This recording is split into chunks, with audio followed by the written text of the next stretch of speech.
Hello, and welcome back to What is a Proficiency? And today we're going to be finishing up our proficiency with our third little session.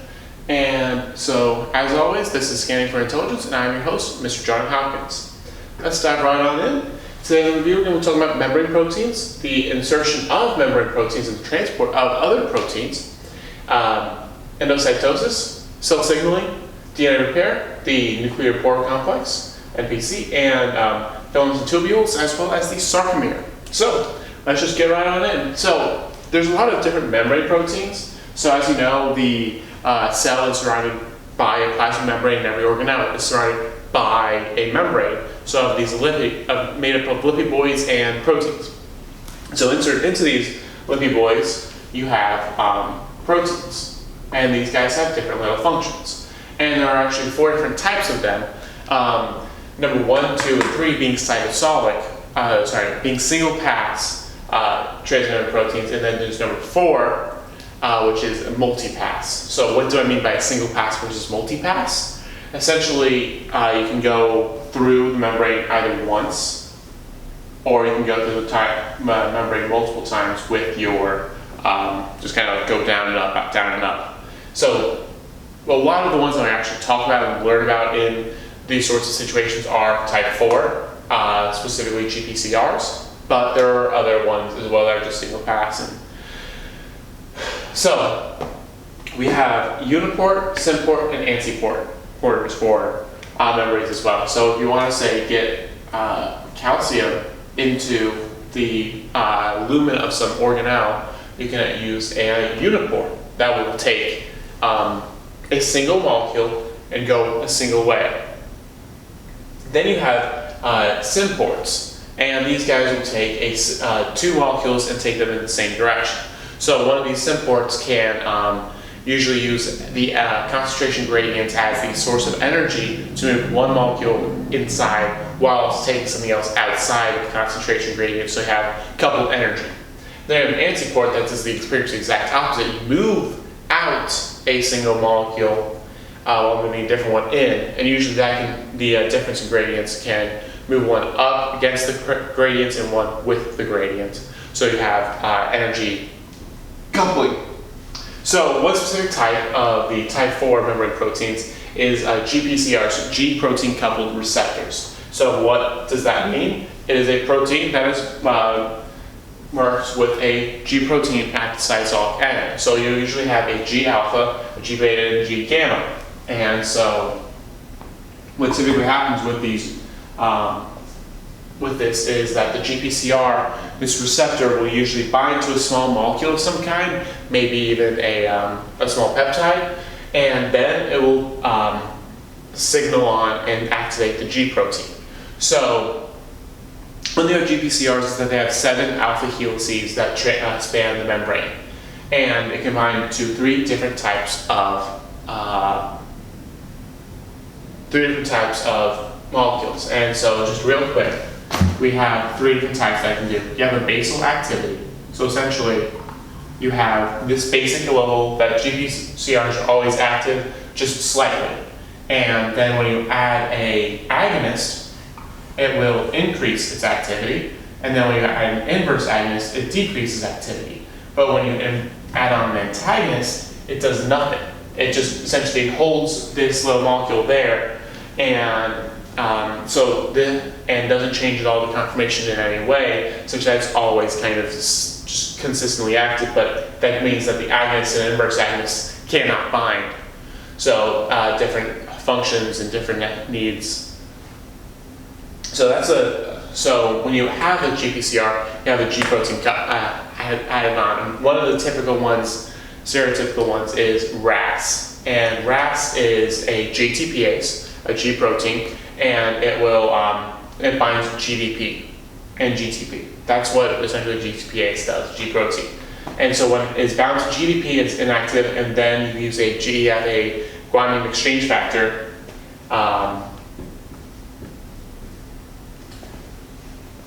And then that will exchange a GDP for GTP, and it will make that active. And then you add on a G-associated protein, and that will exchange the that will hydrolyze the GTP to GDP and make it inactive again.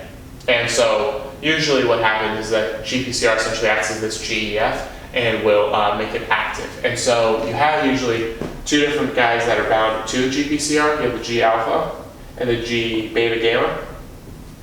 And so what happens is that you essentially, this is the GAP, G-associated protein, and that will actually essentially keep this guy from becoming active. And then when the GPCR binds to the protein, it will act as the GEF, so separate these two and get this guy into a GTP active state.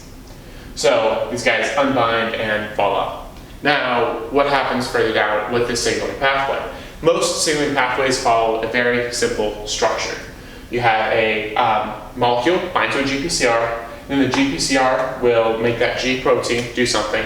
It'll either do one of two things usually. It'll either find a kinase and find the kinase and activate that kinase, probably by being a kinase, which a kinase all it does is phosphorylate a protein, or it will use a second messenger that will then activate a kinase, and that kinase will activate another kinase, will activate another kinase, until it gets to a transcription factor.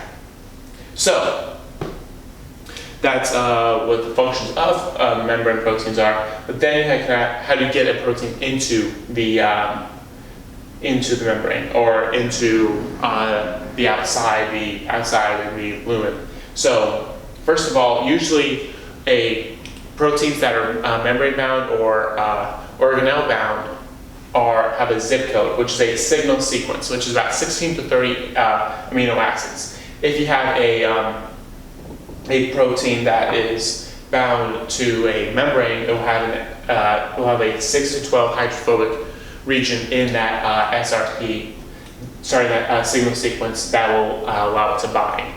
And then, so what happens is that signal sequence gets expressed by the ribosome, and then an SRP, a signal recognition particle, will bind to that region of the signal sequence and say, hey, we need to go to the endoplasmic reticulum right now. And they'll go to the endoplasmic reticulum. And so then it goes to the endoplasmic reticulum, and it's a protein that needs to just go inside. It will go inside the endoplasmic reticulum, and the endoplasmic reticulum will take care of folding it and do post-translational modification and send it to the Golgi, send it off into the organelles. Or you can have it become a membrane protein. What usually happens is for a single pass protein, 1, 2, or 3, you get you essentially get it just kind of stop to be made, and then it just kind of goes on. So essentially, when the region of hydrophobicity is reached, it will just go and effectively the protein leaves that little channel that it goes through and gets expressed. Then you have the ones that are type 4, and they have a lot more complex of a method that is that essentially allows it to refold in on itself with these channels. Now, so we have these SRPs that help bind and find the rough ER. Now, what happens when we want to get from the rough ER to the Golgi? Usually, we need to use vesicular traffic. So vesicles of the rough ER will go and be sent off into the Golgi, and usually it's COP2 is the molecule, the protein that layers upon the rough ER to the cis Golgi. They have COP1 that go back from the cis Golgi to the rough ER, so as you can reuse these proteins that are on the rough ER surface that are needed to send things back and forth. And then the cis Golgi will mature into the trans Golgi, and then it will send it to the plasma membrane or the organelle. So what happens if you send something to the plasma membrane is that you have a vesicle, and they have the outside world, and you have a bunch of stuff inside, is that it will merge actually with the plasma membrane, so the proteins inside that vesicle will get released into the media surrounding the cell. One thing to also note is that you have B snares and T snares. And so how do you know that the vesicle from the rough ER is going to the Golgi? And the way you know this is by having these snares. And these snares essentially state, you have the vesicle snare, which says we will only go to the mitochondria. And then you have a T snare on the mitochondria that is different from every other T snare, and these guys will interact and essentially lock in against each other, pull them close, and then the proteins are deposited inside the lumen of the specific organelle.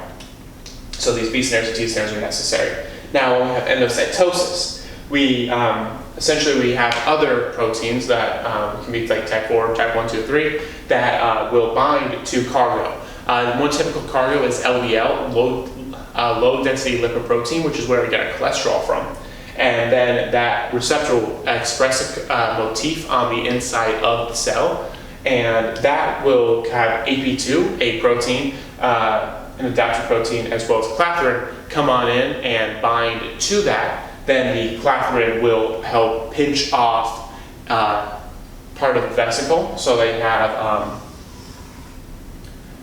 some particles here and here that are bound to a receptor.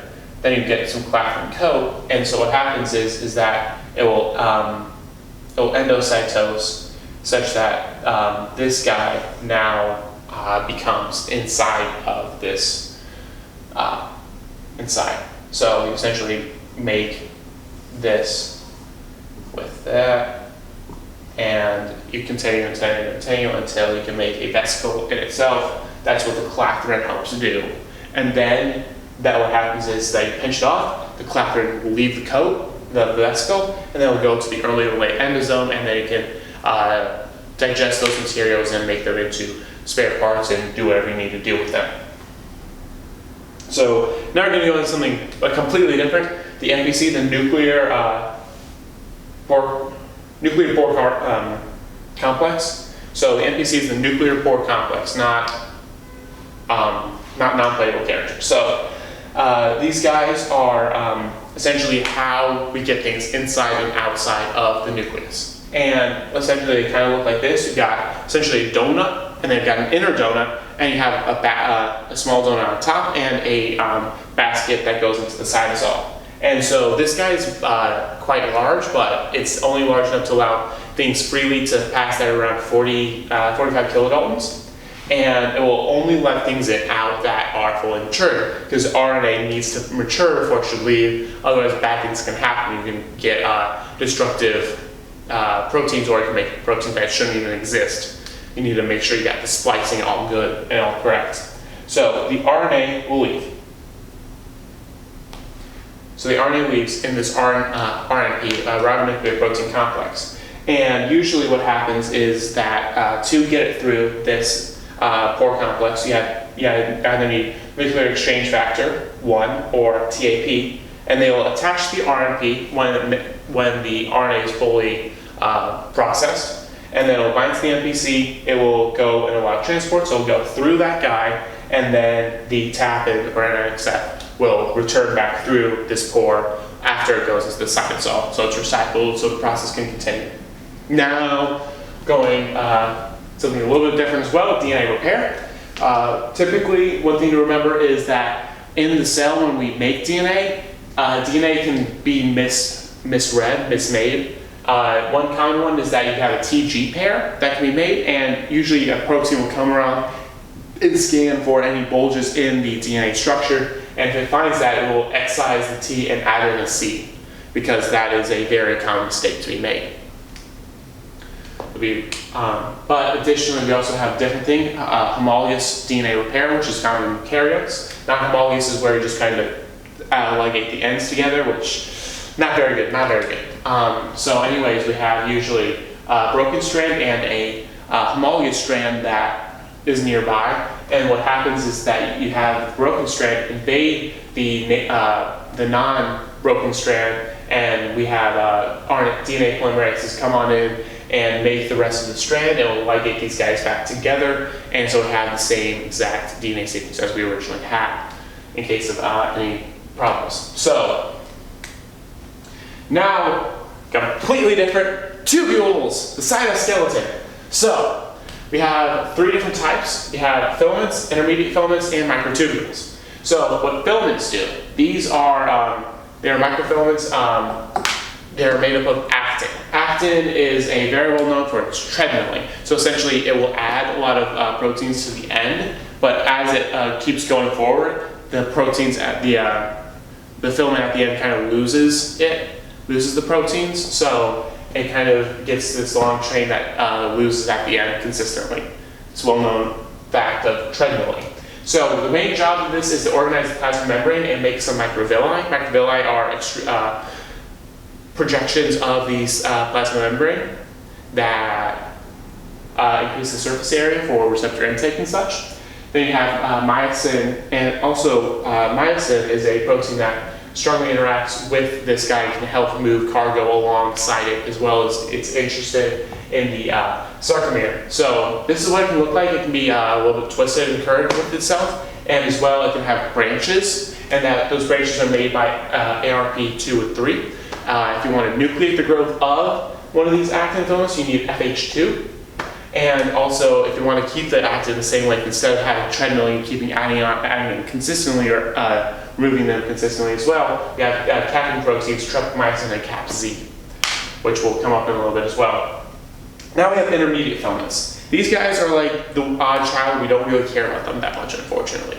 They're a very twisted structure, and they're organelle specific. There's really only one use that is well-known, well-documented, and it's in the nucleus. It essentially lines the nuclear envelope, and it helps improve the integrity. Now I have microtubules. Microtubules are even more important than typically microfilaments. So you have tubulin. Microtubules are made of tubulin. Kind of makes sense. So these are what they do is they organize the organelles, and have kinesin, a protein, will travel alongside these intermediate filaments, alongside these microtubules, and so that allows for movement of different things like vesicle transport, which can also happen with the microfilaments. So these microtubules are very, very important, and they're used with the mitotic spindle in mitosis, as previously mentioned, cilia and flagella as well. And so this guy really organizes everything, keeps everything structurally with structural integrity, with a lot of different things. So it's kind of weird how it's done, is that it's got just a bunch of tubule molecules in a circle. I believe it's 13. And they also have doublets that can also form, that kind of look like that, just a bunch of circles, like two circles combined together. And they have like a weird organization, such that you have a negative end and positive end, but it's kind of ripped around itself, such that the positive end is further, but you can look it up in the textbook, it looks interesting. And then if you take these little tubules, when you have a very special structure like the centrosome, the spindle poles, or a cilia and flagella, they organize themselves into this, where you have 9 different doublets circling another doublet in the center. And that will allow for the actual connections in the power strokes of cilia and flagella, as well as the mitotic spindle. Now, finally, we're going to the sarcomere. So remember, actin is very implicated in the sarcomere. What is a sarcomere, first of all? Sarcomere is a different structure inside muscle cells. Muscle cells are very long, and they have multiple nuclei within them for the contraction. And so this is the main thing that helps contract these muscle cells in our body. So what you have here is you have a CAP-Z. It's a protein that essentially just connects a bunch of actin filaments. So these are actin filaments right here, drawn. And then at this end, you have tryptomycin connected, and CAP-Z at the other end are associated with the Z disc. I might have said that wrong. These guys are Z discs that connect the actin, and a CAP-Z is what is at the end of the actin, at the end of the Z disc, to keep it from treadmilling and getting destroyed. Then you have myosin. And myosin, as mentioned, is a protein that can travel alongside these guys, either for carrying cargo or just in this sarcomere setting. And what happens is that this myosin is essentially separated between all these actin, and then each of these from Z disc to Z disc, and this is a continuous structure, such that you have this guy also over here and over here and over here. It's around 2 microns long, relax, and then when you have a bunch of ATP and calcium come together, it will contract and decrease the length by about 70%. So we'll go from 2 microns long to about 300 nanometers long. instead in this contracted state. So that's something that is very useful for the microfilaments. So that is about membrane proteins and pretty much filaments, as well as a few other things about the nucleus and DNA. This has been a Proficiency Review with Scanning for Intelligence. I'm your host, Mr. Johnny Hopkins, as always. Thank you for watching.